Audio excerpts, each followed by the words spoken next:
The Egyptian Empire. It was the first great kingdom the world had ever known, a civilization built on stone, sand, and faith, and the belief that time itself could be conquered. It began around 3150 before Christ, when Upper and Lower Egypt were united under one crown. The Nile became its heartbeat, flooding each year, bringing life to a land of death. And from that rhythm, an empire was born. They called their rulers pharaohs, gods in human form, who believed they could rule not only the living but eternity itself. Every monument they built, every tomb they carved, was a promise to the afterlife. They didn't build for decades, they built for forever. By the New Kingdom, Egypt reached its golden age. Pharaohs like Thutmose III, Amenhotep III, and Ramesses II led armies beyond the sands, conquering Nubia to the south and Canaan to the north. Temples rose toward the sky, and the gods, Ra, Osiris, and Amun, seemed eternal. But even eternity has a weakness. Inside the temples, priests began to rival kings. Corruption spread through palaces. The Nile's floods, once so faithful, grew uncertain. Harvests failed and faith faltered.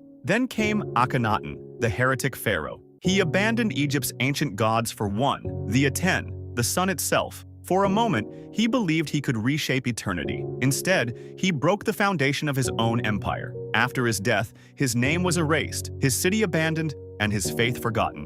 By the time of Ramesses III, Egypt was fighting on every front, against invaders, hunger, and itself. The Sea Peoples came from the north. Libyans raided from the west. Each victory cost more than the last, until even triumph felt like defeat. When Ramesses XI died around 1070 before Christ, the empire split in two. Priests ruled the south, generals ruled the north. The kingdom that once built pyramids for gods could no longer feed its own people, and yet they refused to accept death. They mummified kings, carved prayers into stone, and filled tombs with gold, convinced life would continue beyond the veil. They built for the next world because they knew this one wouldn't last.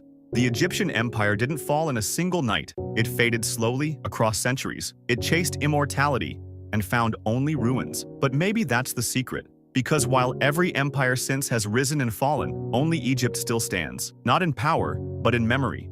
The Roman Empire. Rome wasn't built in a day, but it fell in slow motion. It began as a dream in the dust, a small kingdom by the Tiber River that would one day rule the known world, founded, they said, by brothers raised by a wolf, Romulus and Remus. Its origins were half myth, half prophecy. But the legend became real. Through discipline, ambition, and the promise of eternal glory, Rome rose from a humble village into an empire that would shape the next 2,000 years. By the 1st century, Rome had become the beating heart of civilization. Its roads stretched for 50,000 miles, binding together more than 70 million people. Its armies marched with precision, its laws defined justice, and its architecture reached for the heavens. The Colosseum, the aqueducts, the marble forums, they weren't just monuments. They were proof that Rome believed it was eternal. Under Augustus, the first emperor, came the Pax Romana, 2 centuries of peace and prosperity. Trade flourished, cities glowed with art and knowledge, and from Britain to Egypt, the eagle of Rome cast its shadow. To the world it seemed unstoppable, an empire blessed by the gods. But even gods cannot stop decay. Wealth bred corruption, senators sold their loyalty, emperors rose and fell, some murdered by their own guards before sunrise.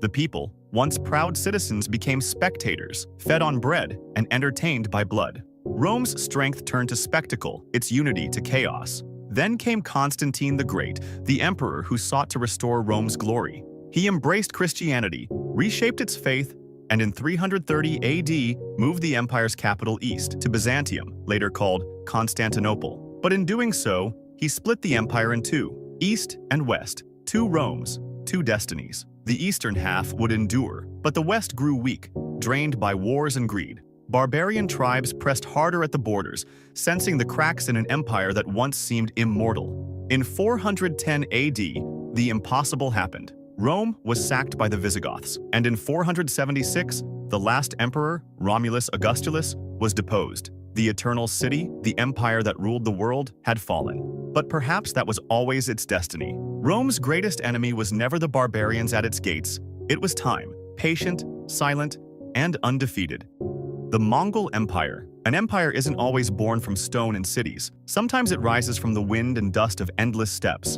In 1206, a man named Temujin stood on the banks of the Onon River and took a new name, Genghis Khan, the universal ruler. What began as a federation of nomadic tribes would become the largest contiguous land empire in history, stretching from the Pacific Ocean to the shores of the Mediterranean, connecting worlds that had never touched before. Within decades, the Mongols had conquered more territory than Rome did in centuries. Their mounted archers moved like ghosts across the landscape. Their strategies were brutal and brilliant, and their ambition knew no borders. By the late 13th century, Mongol rule spanned 9 million square miles. They didn't just conquer, they unified. The Silk Road flourished under their protection. Ideas and goods flowed freely between East and West, and for a time, it seemed that the Mongol peace, the Pax Mongolica, might last forever. But empires built on conquest carry the seeds of their own destruction. The cracks appeared not from outside enemies, but from within the royal family itself. When Mongke Khan died in 1259, his brothers went to war. Kublai Khan claimed the throne in China, but Arik Boka declared himself ruler in Mongolia.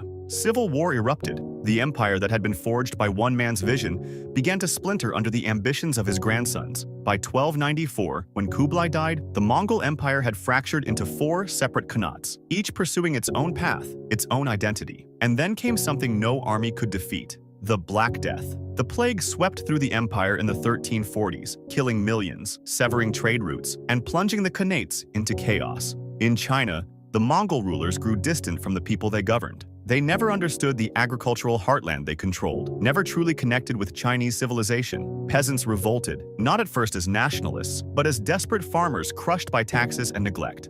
A former monk named Zhu Chongba led the rebellion, and in 1368 he drove the Mongols from Beijing, founding the Ming dynasty. One by one, the Khanats crumbled. The Ilkhanate fell in 1335. The Yuan dynasty fled to the steppes. The Golden Horde fractured into warring tribes. By 1687, the last remnants had vanished. The Mongol Empire had ruled the world, but it could not rule itself. For in the end, the greatest threat to any empire is not the enemy at the gate. It's division, disease, and the quiet rebellion of those that forgot to understand.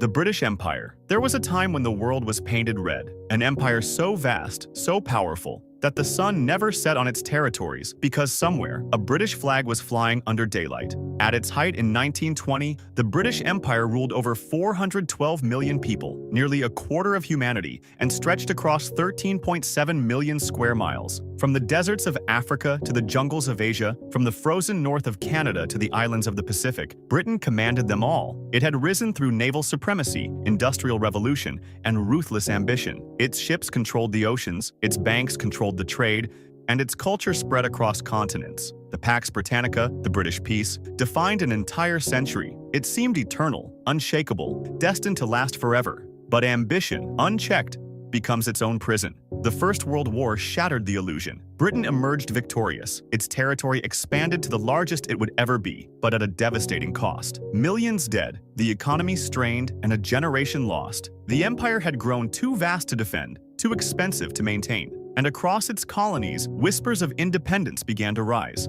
Then came the Second World War. Britain stood defiant against Nazi Germany, but the cost was catastrophic. By 1945, the nation was essentially bankrupt, surviving only through a massive American loan. The fall of Singapore in 1942 had shattered British prestige in Asia. The impregnable fortress had fallen in days, revealing to the world that Britain could no longer protect its empire. The balance of power had shifted. The United States and the Soviet Union now stood at the center of the world stage. In 1947, India, the jewel in the crown, gained independence. 14 million people were displaced in the partition. The empire's greatest possession was gone. But the final blow came in 1956, at Suez. When Egypt's Nasser nationalized the Suez Canal, Britain invaded, but America refused to support the operation and threatened to collapse the British currency if they didn't withdraw. Humiliated, Britain retreated. It was called Britain's Waterloo, the moment the world saw, undeniably, that Britain was no longer a great power. The wind of change swept through Africa in the 1960s. Colony after colony declared independence. By 1997, when Hong Kong was handed back to China, the empire was gone. The British Empire hadn't been defeated by enemies. It had been exhausted by 2 world wars, bankrupted by its own ambitions, and abandoned by history. For in the end, even the empire on which the sun never set must face the night. If you made it this far, thank you. Make sure to subscribe for more stories like this, and let me know in the comments which moment in history you'd like to see next.